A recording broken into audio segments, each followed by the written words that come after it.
jadi dia makan bunga-bungaan, buah-buahan. Nah, salah satunya adalah getah. Dia menyedot getah ini, ya. Kemudian dia bawa terbang ke sarangnya. Nah, kemudian dia muntahkan lagi getah ini untuk keperluan membungkus sarangnya tersebut, ya. Nah, oleh karena getah ini asalnya juga dari getah pohon, maka sisa-sisa sifat dari getah pohon ini terbawa pada sifat propolis, ya. Jadi kalau kita lihat komposisinya propolis itu sebagian besarnya merupakan resin, ya. Jadi senyawa perekatnya pada getah itu, ya. Kemudian ada lilin di situ, dan inilah yang biasanya dipisahkan ketika kita ingin bikin produk jadi, ya, botolan propolis itu. Kemudian ada minyak atsirinya, ya, yang membuat propolis itu baunya khas, ya. Ada saripati bunga juga, dan terakhir, ya, sekitar 5% itu ada senyawa organik. Dan senyawa organik inilah yang kemudian berperan, ya, di dalam aktivitas propolis itu. Nah, Bapak Ibu, ya, perlu mengetahui bahwa madu, ya, madu yang kita kenal itu adalah sebetulnya adalah kandungan utamanya adalah karbohidrat, ya. Jadi madu itu adalah sumber energi baik untuk lebah itu sendiri maupun untuk makhluk lainnya. Nah, tetapi kandungan senyawa organik untuk pengobatannya itu tidak sebanyak pada propolis, ya. Jadi kalau dibanding-bandingkan antara madu dengan propolis, ya, madu itu kaya karbohidrat, propolis tidak, ya.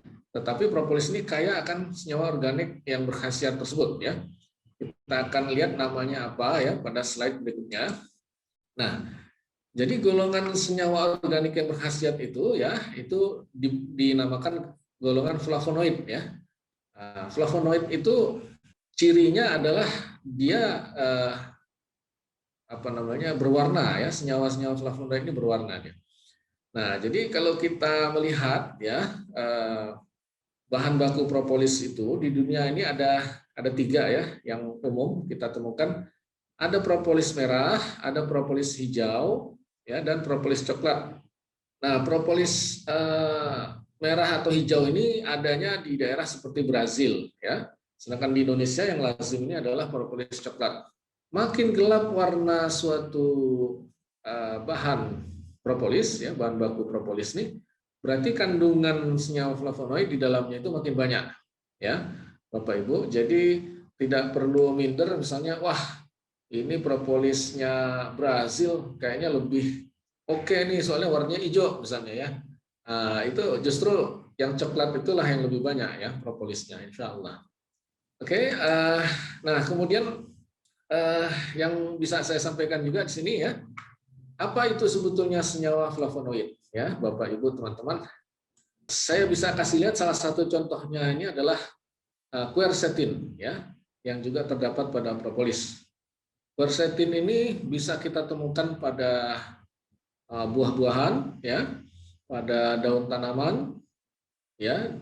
Jadi bagian yang berwarna dari tanaman itu, ya, itu pada umumnya mengandung senyawa quercetin ini, ya.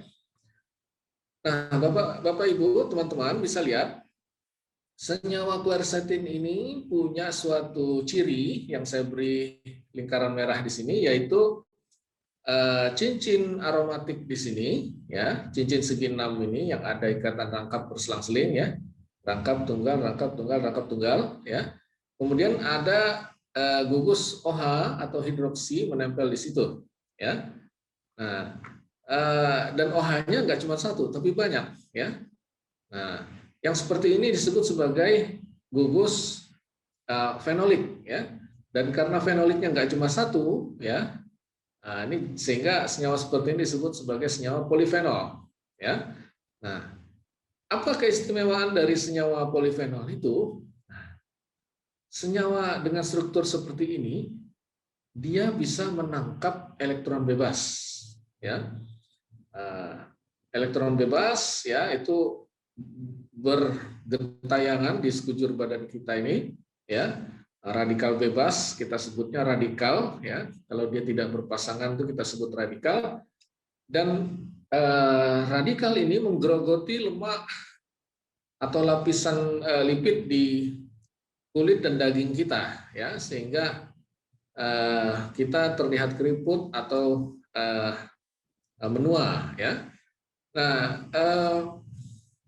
dengan adanya senyawa polifenol seperti ini, ya, proses pelapukan senyawa-senyawa lemak di badan kita itu bisa dicegah, ya. Radikalnya itu ditangkap, ya, oleh struktur polifenol seperti ini, ya. Nah, sehingga ya tadi penggerogotan atau proses oksidasinya bisa dicegah, ya.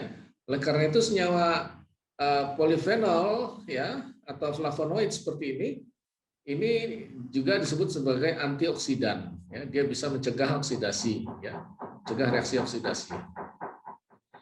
Nah, pada layar yang saya tampilkan ini ada daftar beberapa makanan, ya, atau bahan pangan yang diurutkan berdasarkan kemampuan antioksidannya, ya, dari mulai wortel, nanas, mangga, ya, dan seterusnya sampai ke apel merah, bawang putih, kedelai, dan propolis.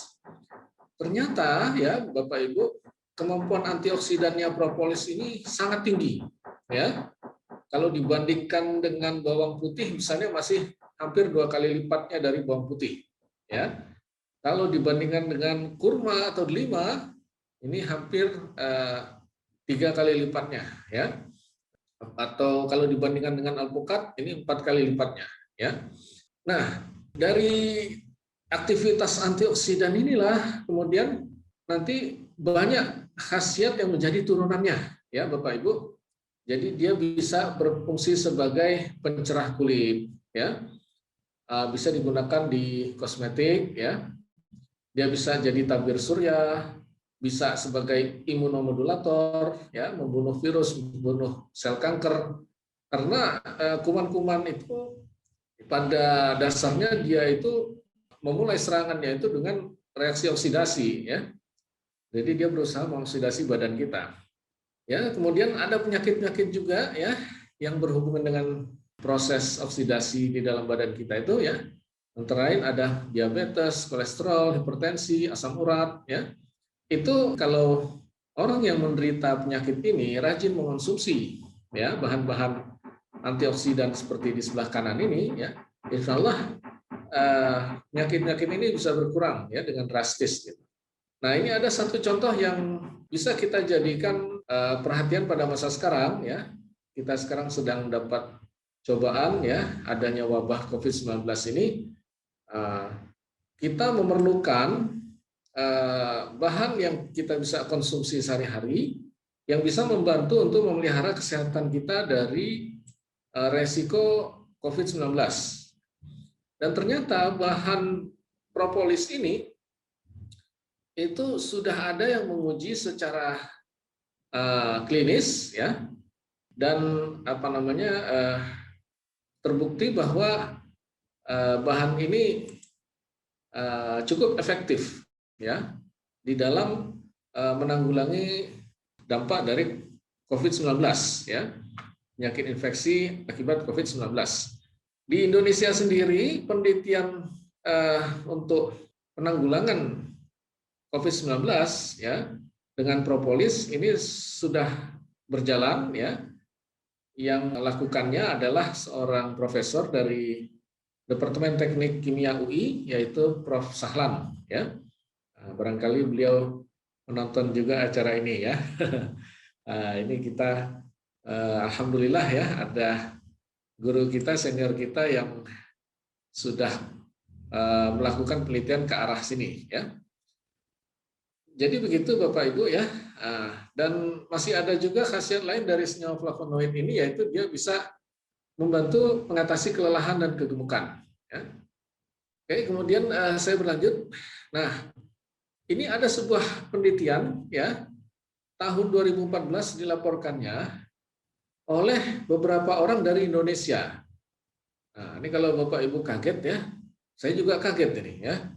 Ternyata udah sekian tahun yang lalu